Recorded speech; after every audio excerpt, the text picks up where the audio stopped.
देगा करोड़ों dollar. Germany ने ज़ेलेंस्की को दे दी अरबों यूरो की गारंटी। ब्रिटेन और इटली ने खोला यूक्रेन के लिए खजाना।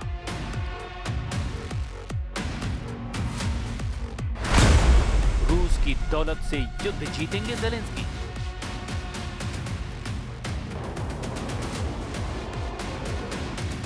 ज़ेलेंस्की की वॉर बजट की टेंशन खत्म हो गई है।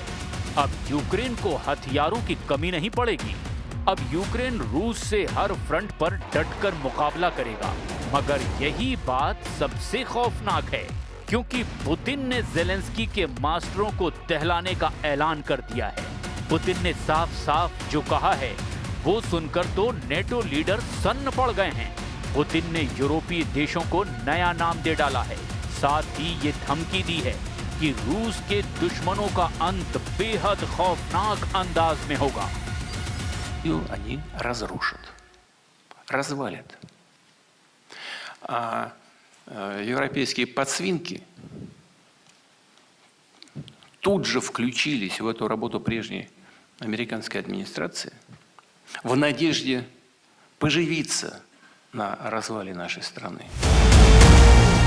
पुतिन ने यूरोपीय दुश्मनों को जो कहा है वो तो उनके क्रोध का ट्रेलर भर है।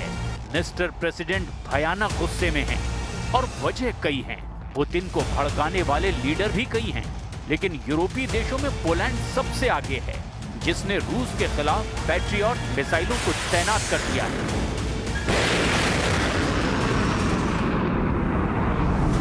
Poland integrated battle command system के साथ इंटीग्रेटेड पैट्रियट एयर और मिसाइल डिफेंस सिस्टम को यूक्रेन बॉर्डर पर तैनात कर चुका है। पोलैंड का पैट्रियट सिस्टम नेटो फोर्सेस की तरफ से पुतिन के लिए नया चैलेंज माना जा रहा है। पोलैंड ने मार्च 2025 में ही अमेरिका से पैट्रियट के लिए लॉजिस्टिकल सपोर्ट, टेक्निकल सपोर्ट और ट्रेनिंग के लिए $2 बिलियन का समझौता किया था। अमेरिका ने जैसे ही पोलैंड की डिमांड पूरी की, यूक्रेन बॉर्डर पर पैट्रियट लॉन्चर तान दिया गया। पैट्रियट की तैनाती के बाद पोलैंड के रक्षा मंत्री ने पुतिन को वार्निंग दे डाली। Dzisiaj kolejna faza i wielka inwestycja w bezpieczeństwo Polski. Bo obrona naszego nieba to nie jest tylko i wyłącznie sprawa honoru, choć to jest bardzo ważne dla nas, ale to jest sprawa egzystencjalnego bezpieczeństwa państwa polskiego. Wydatki na obronę powietrzną są największe.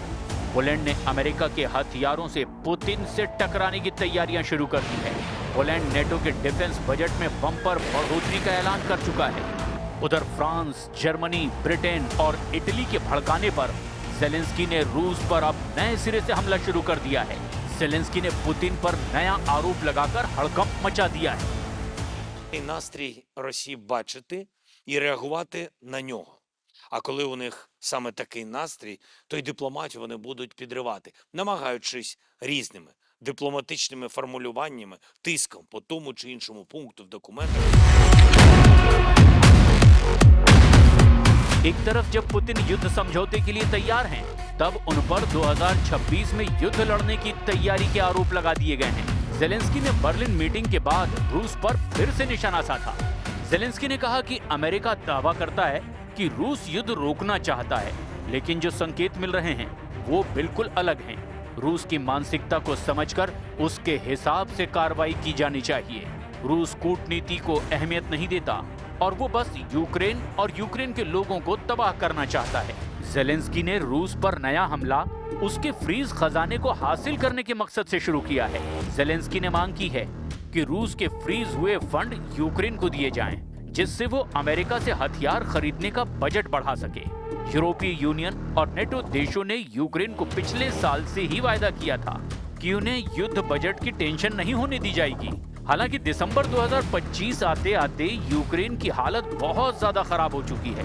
Zelensky bar bar war budget का दुखड़ा रोने लगे हैं, क्योंकि Zelensky जानते हैं कि Putin का $300 अरब का खजाना फ्रीज करके रखा गया है। रूस के केंद्रीय बैंक और सरकारी रिजर्व का करीब $300 अरब फ्रीज कर दिया गया है। यूरोपियन यूनियन ने लगभग 210 अरब यूरो पर अपना ताला जड़ रखा है। जापान, कनाडा, ऑस्ट्रेलिया और स्विट्जरलैंड जैसे G7 देशों के कंट्रोल में अब रूस का अरबों डॉलर है। यूक्रेन को अब तक पुतिन के खजाने के ब्याज से मदद पहुंचाई जा रही थी, जबकि जेलेंस्की अब पूरी रकम मांग रहे हैं। जेलेंस्की की मांग का समर्थन यूरोपियन कमीशन की president Ursula von der Leyen ने भी किया है। पोलैंड के पीएम डोनाल्ड टस्क ने यहां तक कह दिया कि अगर आज यूक्रेन की पैसों से मदद नहीं की गई तो कल यूरोप में खून बहना तय है। Either money today or blood tomorrow. And I am not talking about Ukraine only, I am talking about Europe. And this is our decision to make, and only ours. I think all European leaders have to finally rise to this occasion. And this is all what I can say today. Europe के देश जहां Putin को घेरने के full proof plan पर आगे बढ़ते जा रहे हैं, वहीं नेटो देश तुर्की ने रूस को झटका दे दिया है। तुर्की ने रूस से खरीदे गए S-400 एयर डिफेंस सिस्टम को वापस करने की कोशिशें शुरू कर दी है। रूस के डिफेंस सिस्टम को लौटा करके एर्दोआन ट्रंप से F-35 जंगी जेट की डील फाइनल करना चाहते हैं। तुर्की का ये फैसला जहां उसे फिर से नेटो का मजबूत और भरोसेमंद मेंबर बनाएगा, तो वहीं रूस के लिए सबसे बड़ा थ्रेट बनेगा, क्योंकि रूस से S-400 सिस्टम खरीदने से पहले तुर्की अमेरिकी F-35 प्रोग्राम में शामिल था। तुर्की की कई कंपनियां F-35 के फ्यूजलेज, लैंडिंग गियर और दूसरे कलपुर्जे बना रही थी। अमेरिका के स्टेल्थ जेट की ट्रेनिंग लेने तुर्की के पायलट एरिजोन के ल्यूक एयरपोर्ट बेस पर तैनात थे, लेकिन जैसे ही तुर्की ने रूस से S-400 की डिलीवरी ली, अमेरिका ने एर्दोआन को F-35 प्रोग्राम से बाहर कर दिया।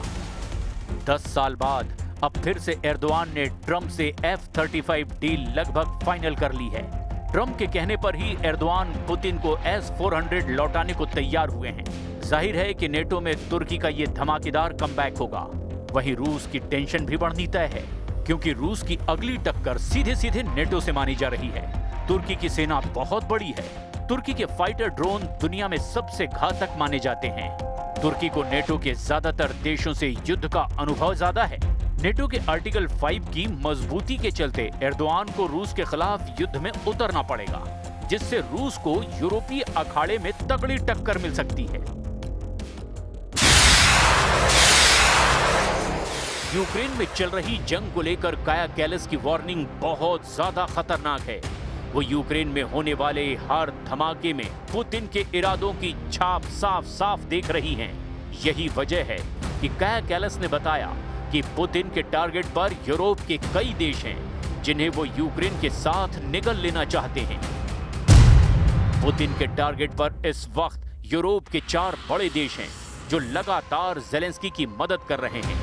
इनमें पोलैंड है, इनमें जर्मनी है, इनमें फ्रांस है और इनमें ब्रिटेन भी है।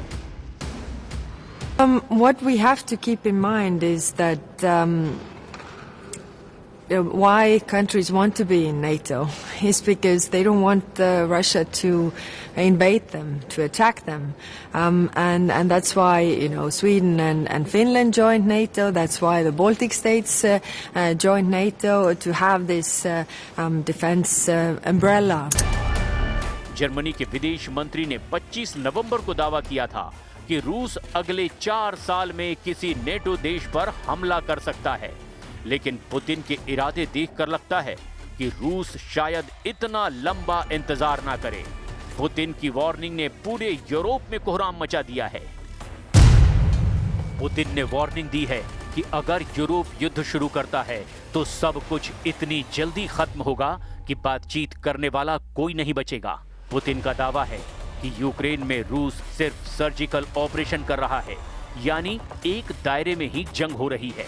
पुतिन ने कहा कि अगर यूरोप के साथ सीधी जंग हुई तो रूस पूरी ताकत से जवाब देगा और सब कुछ तबाह कर दिया जाएगा।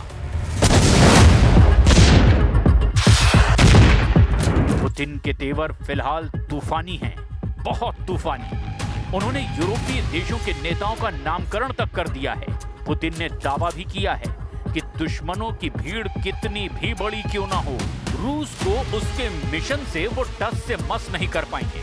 पुतिन 2026 के आगाज से पहले ही युद्ध का फैसला अपने हक में करने के मूड में आ गए हैं और फिर इसके बाद नेटो का नंबर आ जाएगा।